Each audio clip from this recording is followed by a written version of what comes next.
चलो स्टार्ट करें। एक बार जरा जल्दी से रिवाइज कर लो। इसरो के 6 कितने मेजर इंस्टीट्यूट हैं? 6। सबसे पहला कौन सा है? विक्रम साराभाई। विक्रम साराभाई में क्या चीज होती है? अच्छे से देख लो। ऑल टाइप ऑफ रॉकेट की फॉर्मेशन होती है। रॉकेट कितने टाइप के होते हैं? पहला साउंडिंग और दूसरा लॉन्चिंग। तो ये दोनों के दोनों कहाँ बनते हैं? ठीक है। इसके बाद अपन ने पढ़ा था, अच्छे से समझिएगा, जो सबसे इंपॉर्टेंट चीज थी, SDSC। जरा जल्दी से मुझे बताओ कि 2 रॉकेट में से एक रॉकेट है जिसका नाम है साउंडिंग रॉकेट, वो कहां से लॉन्च होता है? विक्रम साराभाई। लेकिन दूसरे टाइप का रॉकेट जिसको हम SLV, ASLV, PSLV, GSLV, मतलब जो लॉन्चिंग रॉकेट हैं, वो कहां से लॉन्च होते हैं? SDSC श्रीहरिकोटा का पुराना नाम क्या है? सार। सार का फुल फॉर्म बोलो जल्दी से। Sriharikota high altitude range. यहां तक चल गया था अपना काम। अच्छा, अब ध्यान से सुनना। अगला इंस्टीट्यूट कौन सा है? देखो। हाँ, क्या बोला था सैटेलाइट वुमेन ऑफ इंडिया में?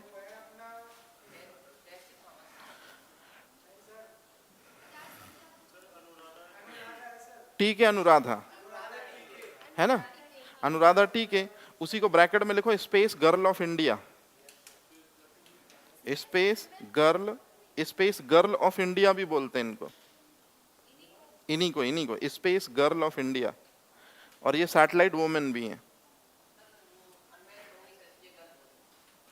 अब ध्यान से सुनना, जो वो भाई बोल रहा है टेसी थॉमस, वो मिसाइल वुमेन है। टेसी थॉमस मिसाइल वुमेन है, याद रहेगा। अब जरा जल्दी से बताना, अपन लास्ट टाइम इसको डिस्कस कर रहे थे, आईसैक में क्या होता है? जल्दी से देखो, आपने नोट्स में आईसैक ही मेंशन किया था। इसरो सैटेलाइट सेंटर, मतलब हिंदी में क्या मतलब होगा, क्या काम होगा? जरा लिख लेना ये चीज। लिखिए कि नहीं लिखी? समस्त कृत्रिम उपग्रहों का निर्माण लिखना है। Manufacturing of all artificial satellite. समस्त कृत्रिम उपग्रहों का निर्माण किस में लिखना है अपन को? आईसैक में।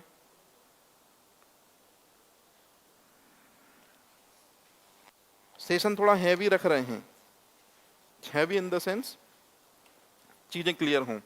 अच्छा, कल मैंने आपको यह भी बताया था पढ़ाते समय कि आईसैक का नया नेम क्या हो गया है? उडुपी रामचंद्र राव स्पेस सेंटर, बताया था ये चीज।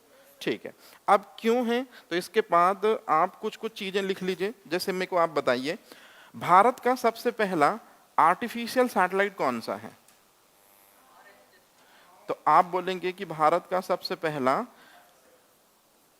मैं रॉकेट नहीं पूछ रहा हूं, मैं क्या पूछ रहा हूं? सैटेलाइट।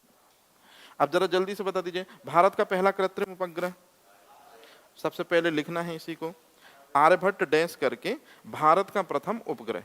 इंग्लिश में लिखेंगे India's first artificial satellite, Bharat का प्रथम उपग्रह, इंडियाज फर्स्ट सैटेलाइट।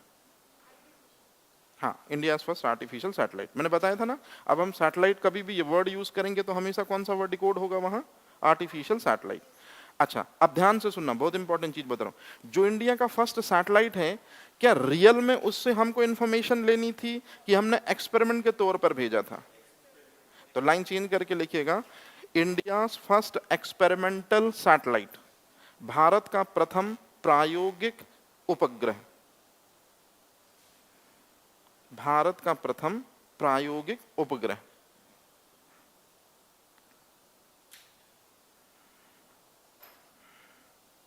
कोई कंफ्यूजन तो नहीं है? 2 क्वेश्चन हो गए। इंडिया का पहला सैटेलाइट कैसा था, रियल था कि एक्सपेरिमेंटल था? ठीक, अब ध्यान से सुनना, आर्यभट्ट के कारण ही हम 2 लोगों को बोलते हैं सैटेलाइट मैन, आर्यभट्ट के कारण ही। अब ध्यान से सुनेगा, आर्यभट्ट की लॉन्चिंग कब हुई यदि मैं आपसे पूछूं तो आप बोलोगे 19 अप्रैल 1975। इस डेट को आर्यभट्ट को क्या किया गया था? लॉन्च किया गया था। और इस डेट को जब आर्यभट्ट को लॉन्च किया गया था, उस समय इसरो के चेयरमैन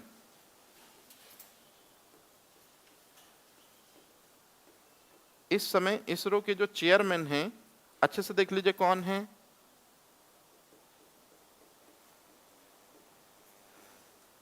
जब आर्यभट्ट को लॉन्च किया गया था तब जल्दी से बताइए इसरो के चेयरमैन कौन हैं? मतलब इनकी चेयरमैनशिप में इंडिया के फर्स्ट सैटेलाइट को लॉन्च किया गया था। So that is why the reason we have to say satellite man of India. इसलिए सतीश धवन को हम सैटेलाइट मैन कहते हैं। ये चीज कोई कंफ्यूजन तो नहीं?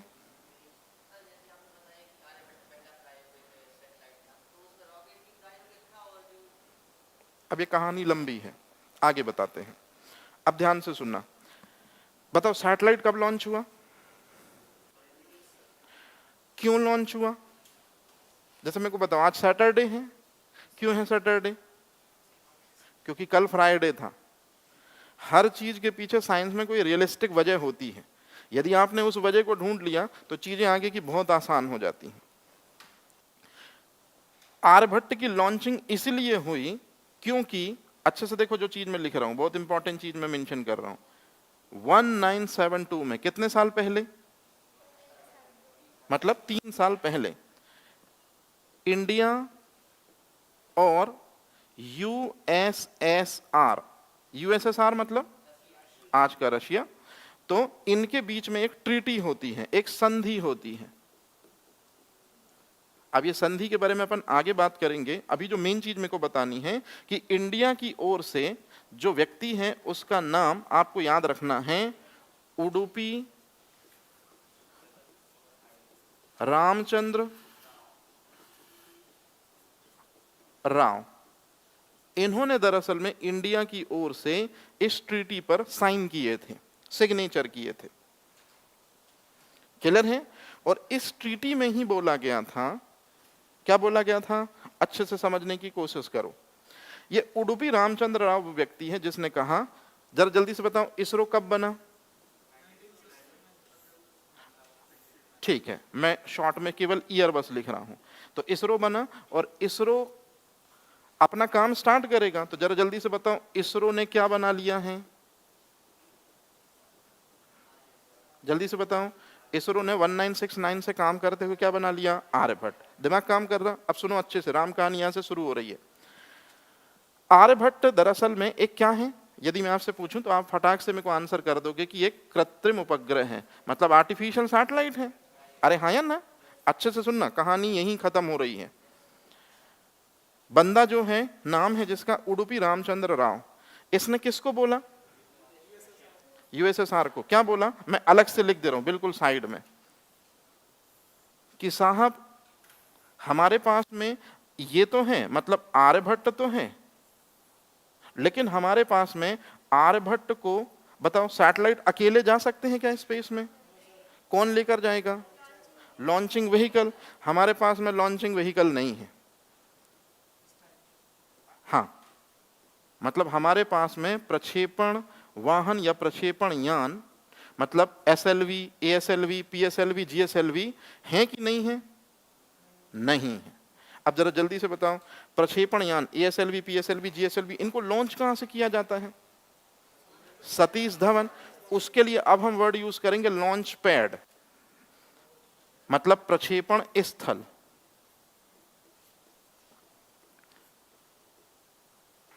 इंग्लिश में क्या बोलेंगे इसको? लॉन्च पैड, मतलब शॉर्ट में मैं लिख दे रहा हूं SDSC। और प्रक्षेपण यान का मतलब होता है लॉन्चिंग व्हीकल। जरा जल्दी से बता दो, हमारे पास में क्या नहीं है? नहीं है ना, हमारे पास क्या है? तो आप हमारी क्या करो, किसको लॉन्च कराने में? ये बात उन्होंने कब बोली है? 72 में। निश्चित रूप में यूएसएसआर ने ये बातें एक्सेप्ट कर ली। तो इसी वजह से 19 अप्रैल 1975 को क्या हुआ था? आर्यभट्ट की लॉन्चिंग हुई। लेकिन किस देश ने लॉन्चिंग करी है? किस देश ने आर्यभट्ट की लॉन्चिंग करी है? तो मैं यहां लिख दे रहा हूं, आर्यभट्ट का प्रक्षेपण या आर्यभट्ट की लॉन्चिंग बताओ इंडिया से हुई है कि रशिया से हुई है? रशिया ने कराई। अब रशिया के पास में क्या चीज होगी और रशिया के पास क्या होगा? ठीक, तो अब ध्यान से सुनना, इस डेट को जो आर्यभट्ट लॉन्च हुआ है ना, वो इस लॉन्चिंग व्हीकल की हेल्प से हुआ है, इंटर कॉसमॉस 3M। क्वेश्चनों की बरसात हो गई है यहां, आगे अलग कर देंगे, याद रखना। फिर मेरे को मत बोलना कि सर ऐसा क्यों बोला आपने, हाँ रिकॉर्डिंग है तो इसलिए। या तुम एक काम करो, आ गया बेटा, हाँ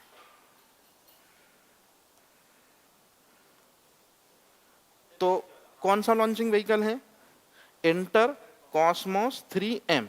इस लॉन्च व्हीकल की हेल्प से, जैसे इसी का चित्र यदि मैं बनाऊं, ये है, ये इंटर कॉसमॉस 3M हो गया, और इसी के टिप में, ये इसी के टिप में ये चीज बताओ किसको रखा गया है? इसको, आर्यभट्टा को। तो ये आर्यभट्टा ये हो गया और ये लॉन्च व्हीकल ये हो गया, ऐसा।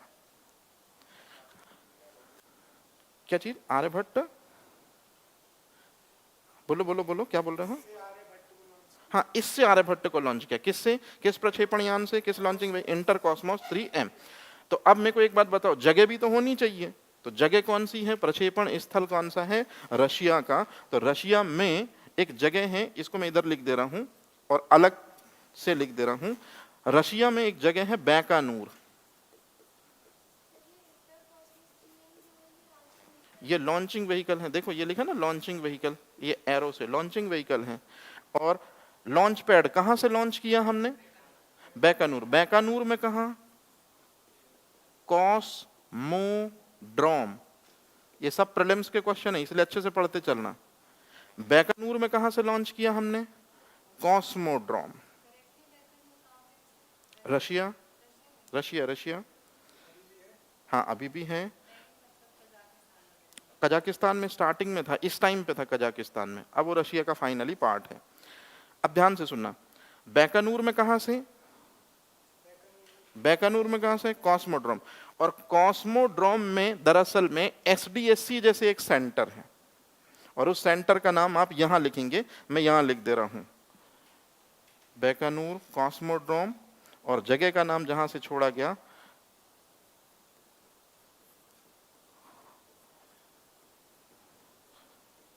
ये है, पढ़ना जरा, कापुस्तिलियार।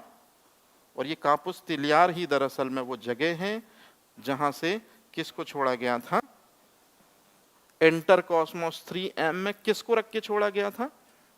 आर्यभट्टा को। तो जैसे हिंदुस्तान में एसडीएससी है ना, उसी तरह से रशिया में बताओ कौन सा लॉन्च पैड है? कापुस्तिलियार। देखो कहां से कहां पहुंच गए हम, सीधा सीधा। एक बार फिर से देख लो, आर्यभट्ट के कारण ही बताओ कौन से दो लोगों को हम सैटेलाइट मैन कहते हैं? उडुपी रामचंद्र राव। उडुपी रामचंद्र राव ने किस ईयर में ट्रीटी करी थी? तो 1972 में ट्रीटी करी थी। किससे करी थी? रशिया से। और उसी ट्रीटी के कारण रशिया ने बताओ हमको क्या अवेलेबल कराया? और क्या अवेलेबल कराया? कौन सा लॉन्च पैड था? कौन सा लॉन्च व्हीकल था? बस,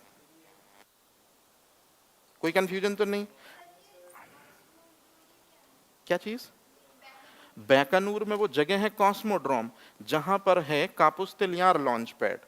जैसे इंडिया में बताओ एसडीएससी कहां पर है?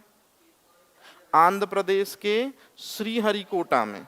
तो इसी तरह से ये आंध्र प्रदेश, ये श्रीहरिकोटा, और वहीं है ये चीज, ऐसे। कोई कंफ्यूजन तो नहीं है? तो बताओ इंडिया का पहला सैटेलाइट कौन सा है? कहां बना होगा?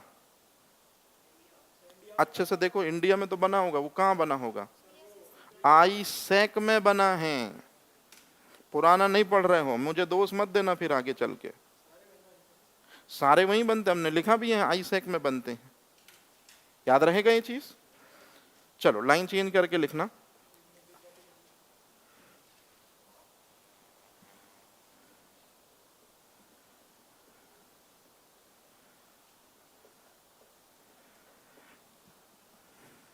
आगे चले, चलो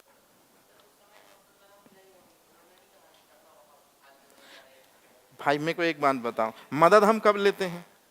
जब हम खुद असमर्थ होते हैं। तो उस समय हमारे पास 75 में हमारे पास ना तो लॉन्चिंग व्हीकल थे और ना तो लॉन्च पैड थे। इसी सफलता से तो उत्साहित होकर हमने भारत में लॉन्चिंग व्हीकल फॉर्मेशन साइट शुरू करी थी, या लॉन्चिंग व्हीकल के पे काम करना शुरू किया था। धीरे धीरे सब चीजें आ जाएंगी। अच्छा, अब उसी के बाद अगला जो है वो है रोहिणी, सॉरी भास्कर। बताओ भास्कर क्या है? ये भी आर्टिफिशियल सैटेलाइट है। जल्दी से बताओ कहां बना होगा? आईसैक में। रोहिणी भी दरअसल में एक सैटेलाइट है। जरा जल्दी से बता दो कहां बना होगा? आईसैक में। स्रोस भी एक सैटेलाइट है आर्टिफिशियल, कहां बना होगा? इसके जस्ट बाद अगर हम देखें तो एप्पल, ये भी क्या है, कहां बना होगा? आईसैक में। इसके जस्ट बाद में अगर मैं बात करूं तो IRS, ये भी कहां बना होगा? No doubt. इनसेट, ये भी कहां बना होगा? आईसैक में। और लास्ट में IRNS, ये सभी सैटेलाइट कहां बने हैं? आईसैक में। तो ये आपको एक बार इनके नाम फटाफट जल्दी से लिख लेने हैं, क्योंकि आगे चल के अपन इनकी डिटेल करेंगे तो वहां आपको कोई कंफ्यूजन ना हो।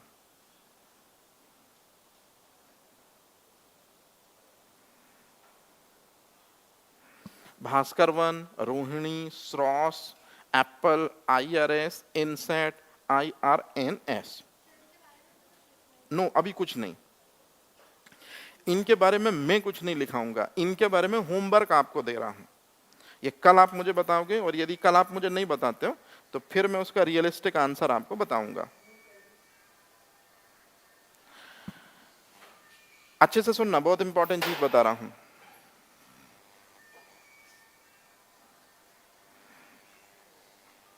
आगे चलें, अब ध्यान से सुनना। बताओ आईसैक में क्या बनता है? मतलब आर्टिफिशियल सैटेलाइट, हिंदी में क्या बोलते हैं इसको? कृत्रिम उपग्रह। तो बताओ आर्टिफिशियल सैटेलाइट मतलब कृत्रिम उपग्रह सभी कहां बनते हैं? आंसर है आईसैक में। अब ध्यान से सुनना, आर्टिफिशियल सैटेलाइट को बहुत सी कैटेगरीज में डिवाइड किया जा सकता है, लेकिन हमको जो दो मेजर कैटेगरी पढ़नी है हमारे सिलेबस में है वो ये हैं। आर्टिफिशियल सैटेलाइट 2 टाइप्स के होते हैं। यदि ये मैं ऐसा बोलूं तो ये ज्यादा बेहतर होगा आपको समझने के लिए। The first one is remote sensing satellite. तो जल्दी से बताओ, रिमोट सेंसिंग सैटेलाइट को हिंदी में हम बोलते हैं सुदूर संवेदी उपग्रह। सुदूर संवेदी उपग्रह, ये भी कहां बनता होगा? नो डाउट आईसैक में। और दूसरा होता है कम्युनिकेशन सैटेलाइट, और कम्युनिकेशन सैटेलाइट भी, जिसको हिंदी में हम कहते हैं संचार उपग्रह, ये कहां बनते होंगे? आईसैक में। यहां से लेवल टफ होता चलेगा, तो बहुत अच्छे से पढ़ना, क्योंकि अभी तक जो चीजें तुम्हें पता थी वो तो ठीक है, इसके बाद की चीजें ही तुम्हें अच्छे से क्लियर करनी है। आगे चलें, किससे? हाँ, हमेशा एक बात हमेशा याद रखना, आर्टिफिशियल सैटेलाइट के जो 2 टाइप हैं ये खुद स्पेस में नहीं जा पाएंगे। तो स्पेस में नहीं जा पाएंगे तो किसके चारों ओर चक्कर नहीं लग पाएगा? प्लैनेट के। तो हमको क्या नहीं मिलेगी मुद्दे की चीज? इंफॉर्मेशन। तो इनको स्पेस में पहुंचाने के लिए ही किसका कॉन्सेप्ट आया? लॉन्चिंग व्हीकल का। याद रहेगा ये चीज? अब मैं आपको थोड़ा सा बेसिक बता देता हूं जिसमें आपको आगे कोई परेशानी ना हो। एक बार फिर से मेरे को जल्दी से ये रिपीट करके बता दो, रिमोट सेंसिंग सैटेलाइट और कम्युनिकेशन सैटेलाइट क्या है यदि मैं आपसे पूछूं तो आप क्या बोलोगे? ये चीज कृत्रिम उपग्रह। अब मेरी बात ध्यान से सुनना, क्या ये खुद अकेले जा सकते हैं स्पेस में? कौन ले जाएगा इनको? इंग्लिश में क्या बोलेंगे उसको? प्रक्षेपण यान, मतलब लॉन्चिंग व्हीकल ही दरअसल में इनको ले जाएगा। अब बड़े ध्यान से सुनना, यहां से क्वेश्चन स्टार्ट हो गए। मैंने पहले ही बोला था थोड़ा सा टिपिकल होगा। कभी आपने ये नाम सुना जिसको हमने लिखा था हॉर्स ऑफ इसरो? अच्छे से देख लो, इसकी मदद से कौन से सैटेलाइट लॉन्च कराते हैं? Remote sensing satellite. और आपने निश्चित रूप में ये चीज सुनी होगी, जरा जल्दी से बताओ, जीएसएलवी की हेल्प से कौन से सैटेलाइट को लॉन्च कराते हैं? अच्छे से देख लो, अभी क्लियर है ये चीज? अब थोड़ा और आगे बढ़ रहे हैं। ये रिमोट सेंसिंग सैटेलाइट को बताओ कौन लेके जाएगा? पीएसएलवी। कहां लेकर जाएगा? स्पेस में, और छोड़ देगा। कुछ समय बाद रिमोट सेंसिंग सैटेलाइट अपना काम करेगा कि नहीं करेगा? अब क्वेश्चन खतरनाक, स्पेस में रिमोट सेंसिंग सैटेलाइट अपना काम कर रहे हैं, कौन सा इंस्टीट्यूट है इसरो का जो इन सैटेलाइट पे निगरानी रखता है? कोई तो निगरानी रखता होगा पक्का। नाम क्या है उसका?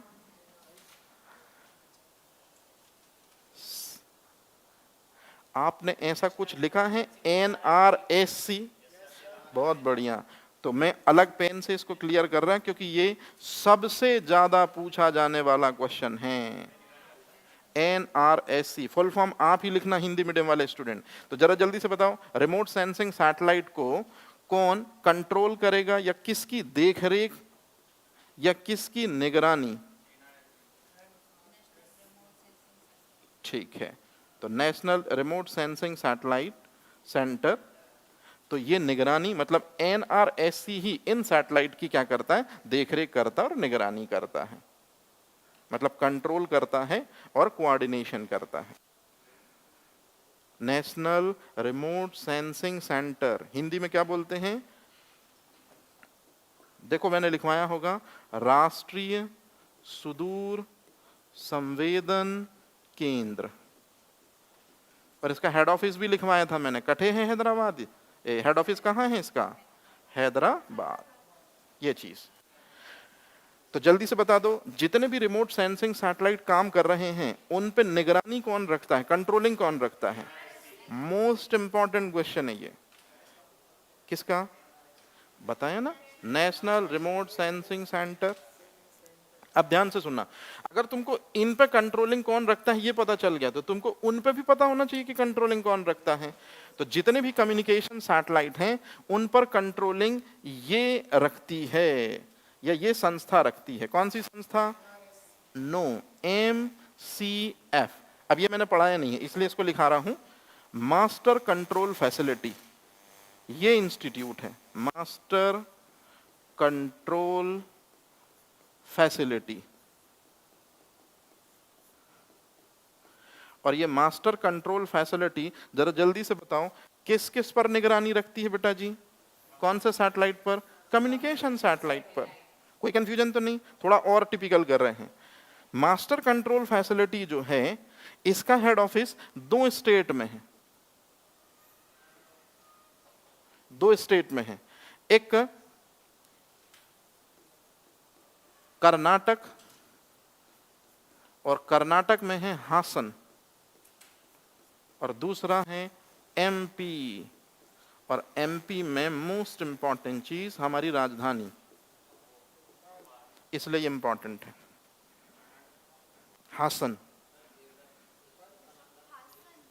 किस चीज का?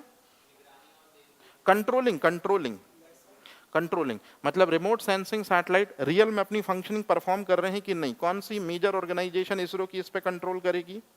NRSC।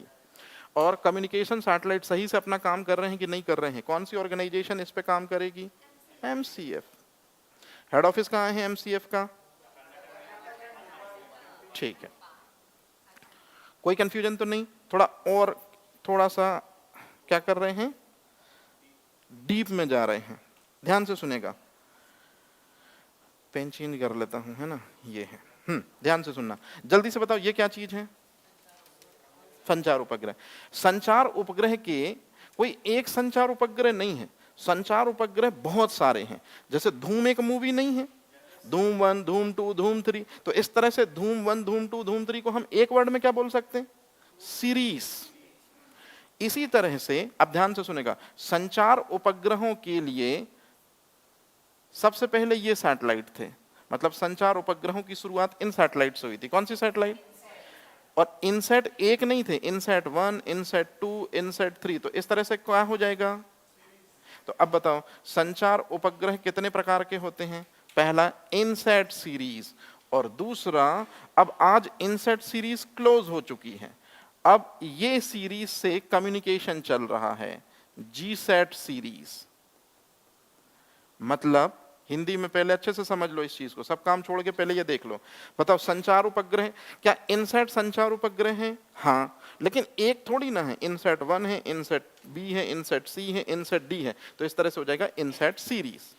इसी तरह से जीसैट भी दरअसल में एक सैटेलाइट है, लेकिन जीसैट 1, जीसैट 2, जीसैट 3, तो इस तरह से क्या हो जाएंगी? बहुत सारी, तो जीसैट सीरीज। अब आप जरा जल्दी से बताओ, इनसैट सीरीज और जीसैट सीरीज मतलब कौन से सैटेलाइट हैं ये? कौन रखता है इन पे कंट्रोलिंग? MCF। याद रहेगा ये चीज? ऐसा नहीं, जीसैट से। अब ध्यान से सुनिएगा, सन 1982 से 2000 तक, जरा जल्दी से बता दो, कौन सी सीरीज के जरिए हमारे रेडियो चले, हमारी टीवी चली? INSAT series. लेकिन अब सन 2000 में देखो कौन सी सीरीज क्लोज हो गई? इनसैट। और फिर अब जो हमारी ये DTH चल रही है, हमारे जो ये तुम लोग जो मूवीज नेटफ्लिक्स, हॉटस्टार और जो टीवी है, अब ये कौन से सैटेलाइट की हेल्प से चल रही है? GSAT series. 2002 के बाद से जो कम्युनिकेशन का जिम्मा है वो जीसैट सीरीज के पास आ चुका है। याद रहेगा, मतलब इनसैट सीरीज जो है वो क्या हो गई है? खत्म हो गई है। अब जीसैट से हम क्या करते? कम्युनिकेशन वर्क करते। ये मीन्स में पहुंच चुके हैं, याद रखना, इसलिए थोड़ी सा लेवल टिपिकल है अब।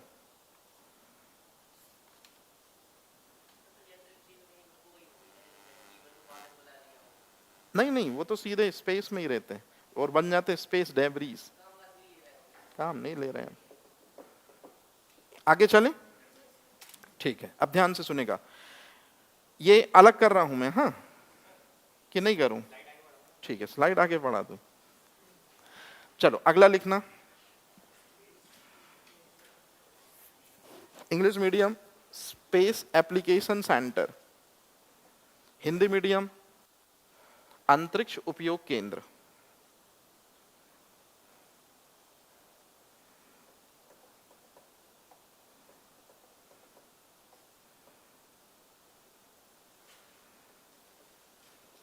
हो गया?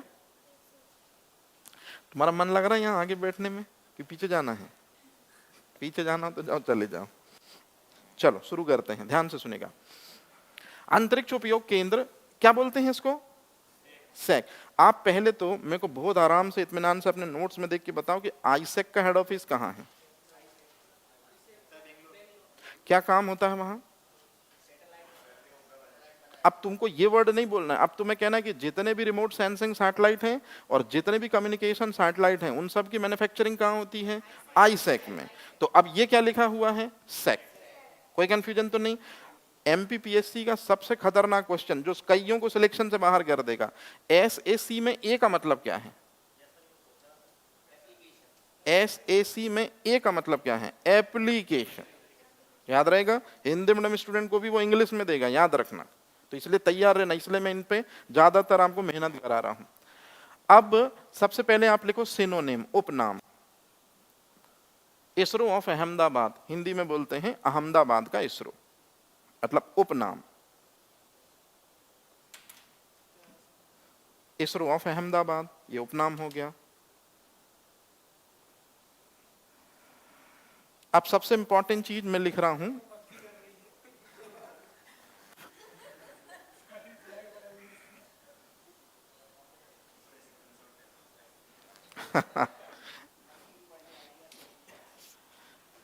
अरे मैं इतना अच्छा थोड़ी पढ़ा था कि मक्खी पढ़ने आए भाई।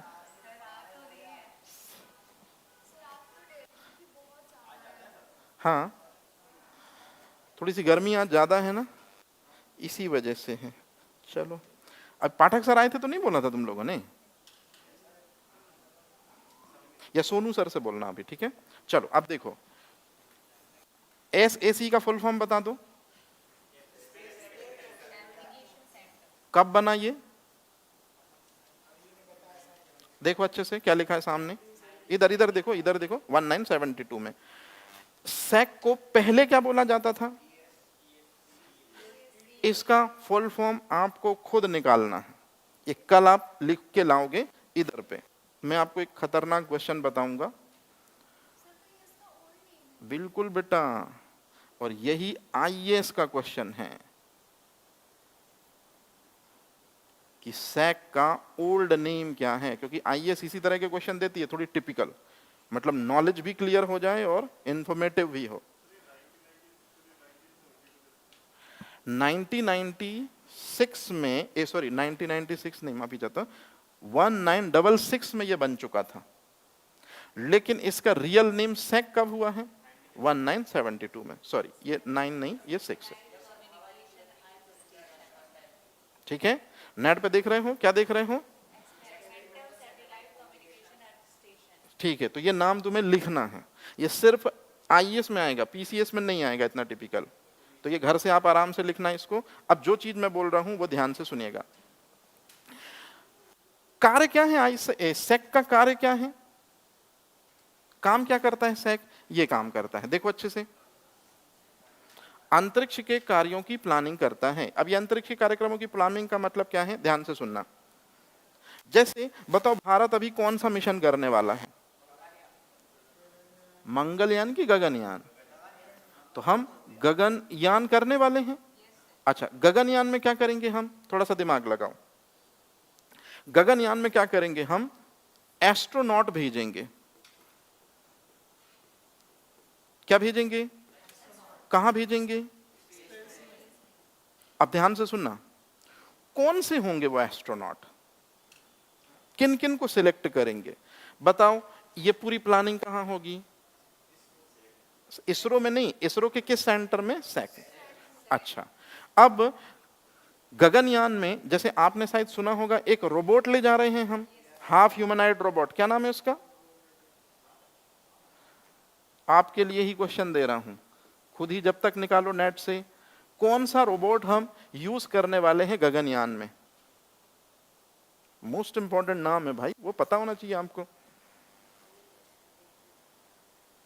गगनयान में कौन सा रोबोट हम लेके जा रहे हैं, बहुत बढ़िया, कौन सा है, व्योममित्रा।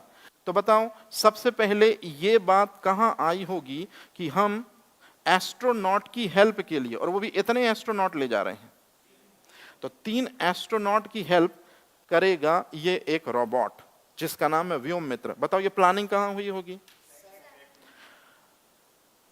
कौन सा लॉन्च व्हीकल में जाएंगे ये सब, GSLV Mark 3। तो जरा जल्दी से बताओ, कौन सा लॉन्च व्हीकल लेंगे, इस बात पे सबसे पहले कहां प्लानिंग बनी होगी, ठीक। क्या इस मिशन में, गगनयान मिशन में, कोई कंट्री हमारी हेल्प कर रहा है क्या, कोई देश हमारा सहयोग कर रहा है क्या, बताओ। इन सभी बातों के बारे में प्लानिंग कहां होगी, सैक। मतलब स्पेस प्रोग्राम से रिलेटेड पूरी प्लानिंग कहां होगी, सैक में। कोई भी हम मिशन करेंगे उसकी पूरी प्लानिंग हम सबसे पहले कहां करते हैं, सैक में। अरे सीधी सी बात है, जैसे याद करो, आपके घर में आपके सिस्टर की या ब्रदर की मैरिज होती है, तो जिस दिन मैरिज होती है वो दिन तो ठीक है, लेकिन बताओ आपके फादर और मदर इसकी प्लानिंग कब करते हैं, शायद 3-4 महीने पहले से। तुम्हारे फादर बैठते होंगे मदर के साथ, हाँ भैया वो भैया की शादी करनी है, तो बताओ क्या एस्टिमेट है, तो फिर तुम्हारी मदर निकाल के लाती हैं कि अभी अकाउंट में इतने पैसे पड़े हैं, अभी इतना गल्ला लग जाएगा, अभी इतनी चीजें। तो बताओ, ये वहां बैठकर क्या की जा रही है, ये प्लानिंग। इतने में आप पहुंचते हो, पापा वो मेरे दोस्तों को भी जरूर बुलाएंगे हम, हाँ। तो फिर पापा बोलते हैं कि एक काम करो, कितने लोग तुम्हारे दोस्त हैं, मेरे कितने दोस्त हैं, मम्मी की कितनी फ्रेंड हैं, इसका पूरा ओवरऑल सिनेरियो। तो ये दरअसल में क्या हो रहा है वहां बैठ के, इसको आप पंचायत बोल सकते हो, लेकिन हिंदी में इसको हम प्लानिंग बोलेंगे। तो बताओ स्पेस प्रोग्राम से रिलेटेड प्लानिंग कहां पर होती है?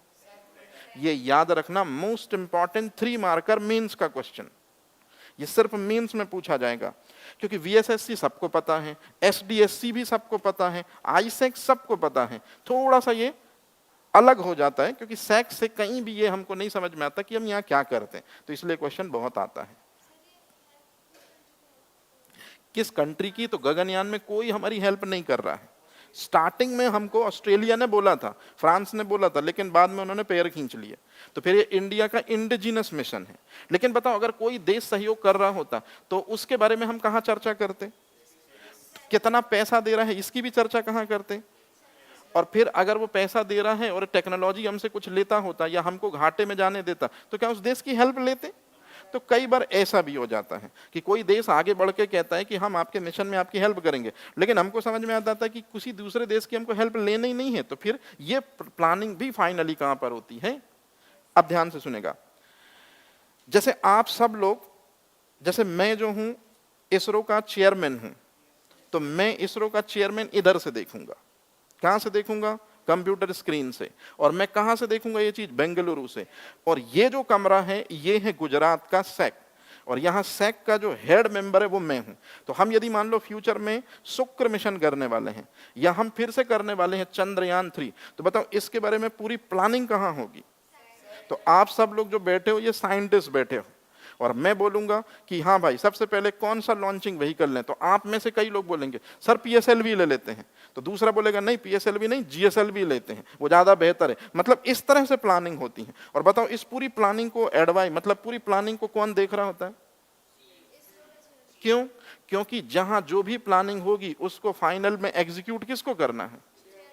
इसी वजह से इसरो का सबसे इंपॉर्टेंट जो सेंटर है, आप जरा नाम देखो क्या बोलते हैं इसको, इसरो ऑफ अहमदाबाद।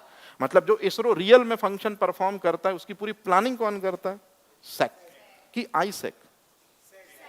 ठीक, आगे चलें। चलो हेडिंग डालना। अब हेडिंग डालना, द्रव प्रणोदन प्रणाली केंद्र। जल्दी से, ये तो ऑलरेडी आपने लिख लिया है। इंग्लिश में क्या बोलते हैं? Liquid propulsion system centre, bracket में क्या बोलेंगे उसको शॉर्ट में? एलपीएससी।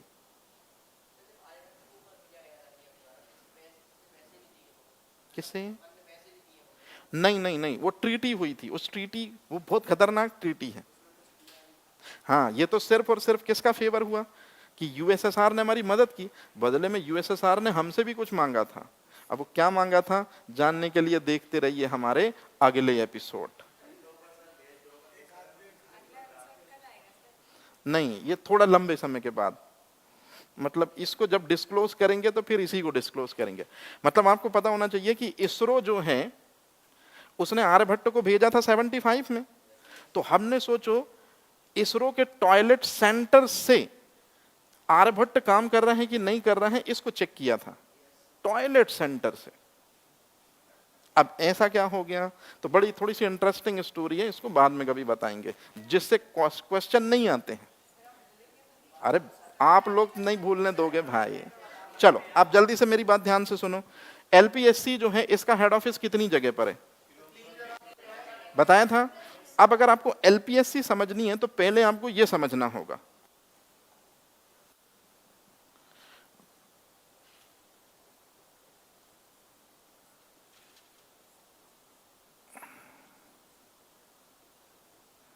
ये समझना होगा आपको। लॉन्चिंग व्हीकल मतलब प्रक्षेपण यान। लिख लो जल्दी से, लॉन्चिंग व्हीकल प्रक्षेपण यान। चलो जल्दी से बताओ क्या है लॉन्चिंग व्हीकल के एग्जांपल?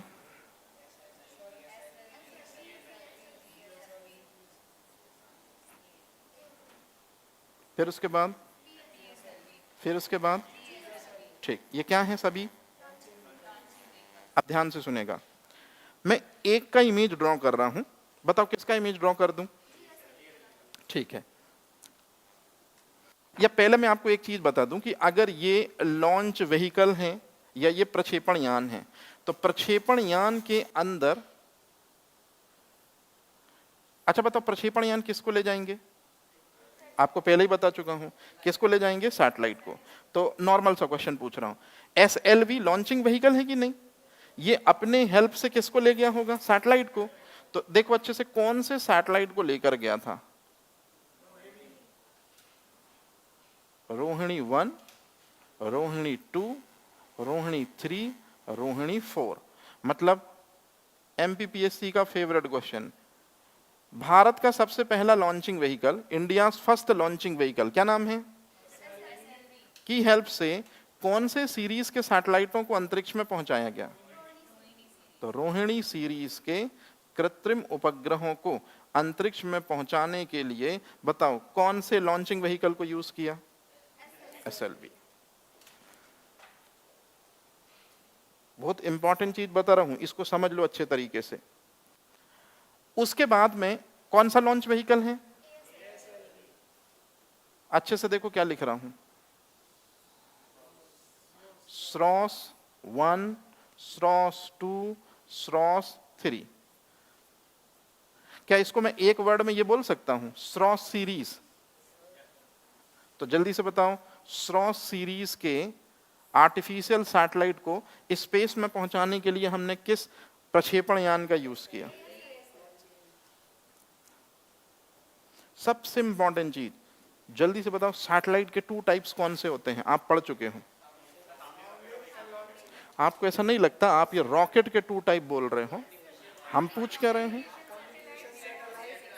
हाँ, तो PSLV की हेल्प से मैंने ये चीज आपको ऑलरेडी बता दी है, रिमोट सेंसिंग सैटेलाइट, हिंदी में क्या बोलते हैं? सुदूर संवेदी उपग्रहों। मोस्ट इंपॉर्टेंट क्वेश्चन, बताओ रिमोट सेंसिंग सैटेलाइट को या सुदूर संवेदी उपग्रहों को हम किस लॉन्च व्हीकल की मदद से ले जाते हैं? किसकी मदद से? PSLV। और अब आता है सबसे इंपॉर्टेंट चीज, आपको ये चीज पहले ही से पता है, बस मैं आपको जल्दी से बता रहा हूं। बताओ GSLV की मदद से किसको ले जाते हैं? कम्युनिकेशन सैटेलाइट, हिंदी में क्या बोलते हैं? संचार उपग्रहों को। ऐसे क्वेश्चन IAS पूछते हैं।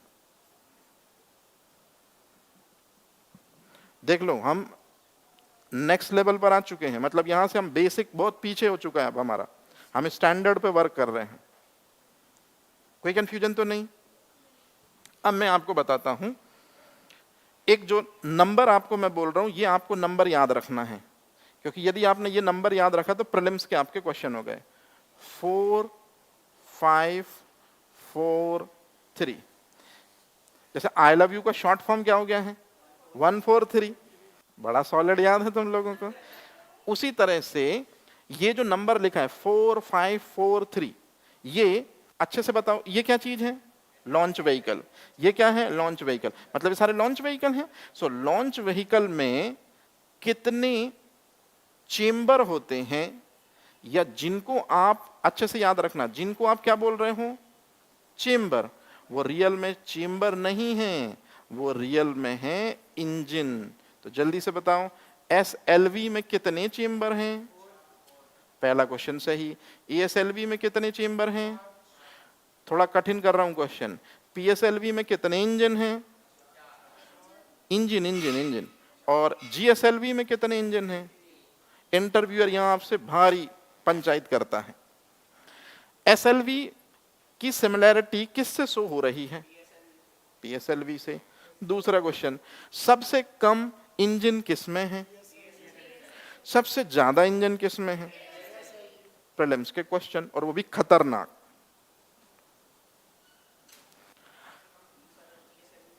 सबसे कम GSLV में है, लेकिन सबसे वो क्या है? भारी है। अब ध्यान से सुनना, मैं आराम आराम से इसलिए चल रहा क्योंकि मैं नॉन साइंस बैकग्राउंड स्टूडेंट का भी ध्यान रख रहा हूं कि थोड़ा सा तेजी करें, कि इतना ही ठीक है। ठीक है ना? अच्छा, अब जरा जल्दी से बताओ, इंजन में क्या भरा जाता है? ऑब्वियसली सी बात है। अब ये कोई बताने वाली चीज भी नहीं थी, ना पूछने वाली चीज थी, लेकिन कई बार सोचो, इतनी छोटी छोटी चीजें एग्जामिनर पूछते हैं कि फ्यूल किसे कहते हैं।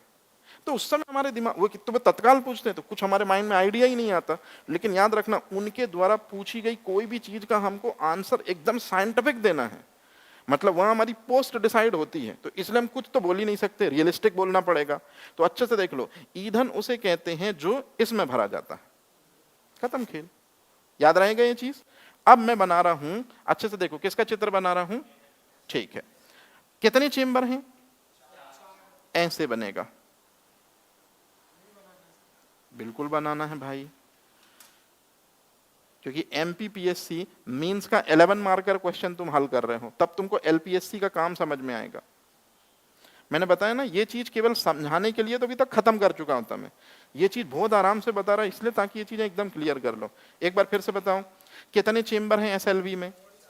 हमेशा चेंबर जब काउंट होते हैं तो वो नीचे से काउंट होते हैं, तो ये हो गया 1, फिर उसके बाद 2, उसके बाद 3 और उसके बाद 4।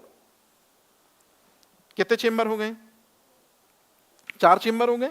अच्छा, अब बताओ ये 4 चेंबर हैं, इनको क्या मैं ये बोल सकता हूं कि ये चारों क्या हैं? दरअसल में इंजन है, कोई कंफ्यूजन तो नहीं है। अच्छा, अब बताओ इसमें सबसे टॉप में आपको क्या दिख रहा है? टॉप में खालिस्तान दिख रहा, तो यहीं तो दरअसल में किसको डाला जाएगा? यहीं तो डाला जाएगा सैटेलाइट को, यहीं तो डाला जाएगा कृत्रिम उपग्रह को।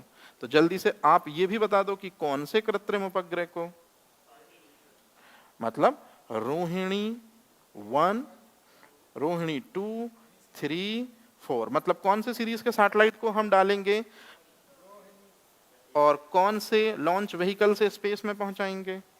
एसएलवी। कोई कंफ्यूजन तो नहीं है? अब जैसा हमने ये बनाया है ऐसे ही आप और भी बना सकते हो, तो जरा जल्दी से बताओ एएसएलवी का इमेज कैसा बनाओगे? 5 चेंबर बनाओगे और टॉप में कौन सा सैटेलाइट रख दोगे?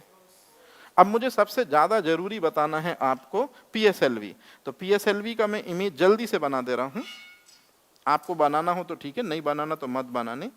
हाँ, कितने चेंबर होंगे जल्दी से बता दो?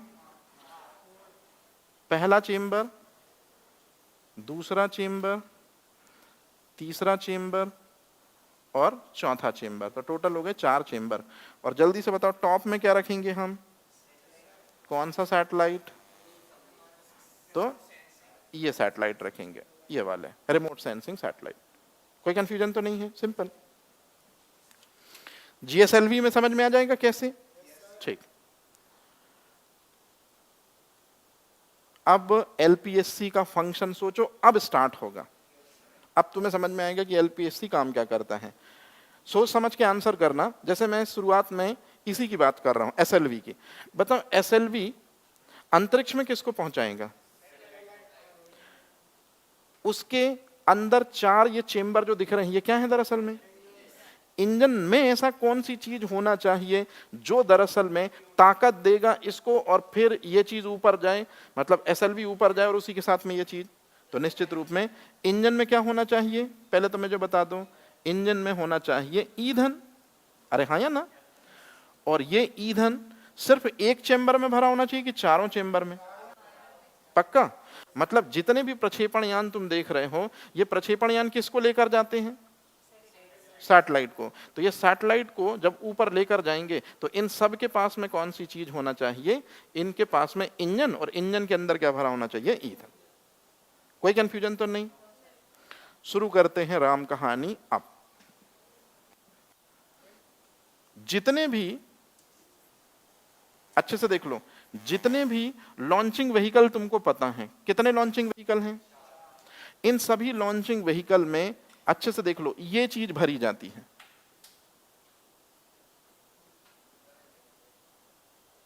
नहीं भाई, ये भरी जाती है। पहले इंग्लिश पढ़ो जल्दी से। प्रोपेलेंट पढ़ा जाता है।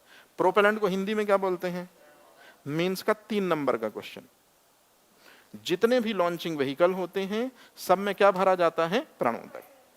प्रोपेलेंट का मतलब होता है 2 चीजें। पहली चीज वही जो आपको पता है, जल्दी से बता दो। पहली चीज कौन सी? ईंधन। ईंधन मतलब कौन सी चीज? फ्यूल। और दूसरी, थोड़ा सा दिमाग लगाओ, ईंधन जब जलेगा तब तो हीट पैदा होगी, और जब हीट पैदा होगी तो ये जो रॉकेट है, लॉन्चिंग रॉकेट, ये ऊपर जाएगा। तो निश्चित रूप में मैंने तो ऐसा सुना है कि ये कहां जाता है, ऊपर को हिंदी में क्या बोले हम, अंतरिक्ष। तो मैंने सुना है कि अंतरिक्ष में तो ये चीज होती ही नहीं है। तो अगर ये चीज अंतरिक्ष में होती ही नहीं है तो सिर्फ ईंधन बस लेंगे तो ये तो ईंधन ही जल ही नहीं पाएगा। जब ईंधन जलेगा नहीं तो निश्चित रूप में रॉकेट में हीट जनरेट नहीं होगी, थ्रस्ट जनरेट नहीं होगा, रॉकेट ऊपर उठेगा नहीं। इसीलिए अच्छे से सुनना, प्रोपेलेंट का मतलब दो चीजें होती हैं। पहली चीज ईंधन, ईंधन के साथ में ये भरते हैं हम, नो उसको थोड़ा सा स्टैंडर्ड लिखेंगे, ऑक्सीडाइजिंग एजेंट, हिंदी में बोलते हैं ऑक्सीकारक मिश्रण। और ऑक्सीकारक मिश्रण को इंग्लिश में क्या बोलेंगे, ऑक्सीडाइजिंग एजेंट।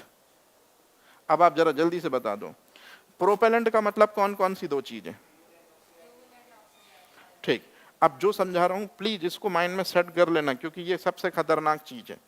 ये जनरली स्टूडेंट को नहीं आती समझ में, लेकिन मैं कोशिश कर रहा हूं कि ये चीज आप क्लियर कर लो। अब जरा जल्दी से मेरे को बताओ, ये कौन सी चीज है, ये कौन सा चेंबर है। तो जो मैं फर्स्ट चेंबर में समझा रहा हूं वही आपको हमेशा सब में याद रखना है। अब आप बताओ, फर्स्ट चेंबर में, फर्स्ट चेंबर का मतलब फर्स्ट क्या भरेंगे हम, तो फ्यूल तो भरेंगे, नो डाउट, ईंधन तो भरेंगे, लेकिन उसके साथ में हम एक और कौन सी चीज भरेंगे, सो ऑक्सीडाइजिंग एजेंट भरेंगे। अब आप बताओ ऑक्सीडाइजिंग एजेंट क्या करेगा, ऑक्सीडाइजिंग एजेंट क्या पैदा करेगा, ऑक्सीजन। और ये ऑक्सीजन किसको जलाएगी, किसको बर्न करेगी, और फ्यूल जब बर्न होगा तो बताओ क्या निकलेगी, हीट। और यही हीट किसको स्पेस में ले जाएगी, रॉकेट को। कहानी एकदम क्लियर है, कोई कंफ्यूजन तो नहीं है। ठीक, कहां पे फ्यूल कौन सा यूज करेंगे, HTPB। अब यहां से अगर आपने ये समझ लिया तो कल आपके लिए सेशन बहुत आसान हो जाएगा। तो प्लीज अभी तक का जितना समझाया है उसको अच्छे से पढ़ के आना, क्योंकि इसके बाद चीजें तुमको तभी समझ में आएंगी जब इसके पुराना बेसिक एकदम क्लियर होगा। तो फोटो वोटो तो नहीं लेना है कि हैं सारी फोटो, ठीक है।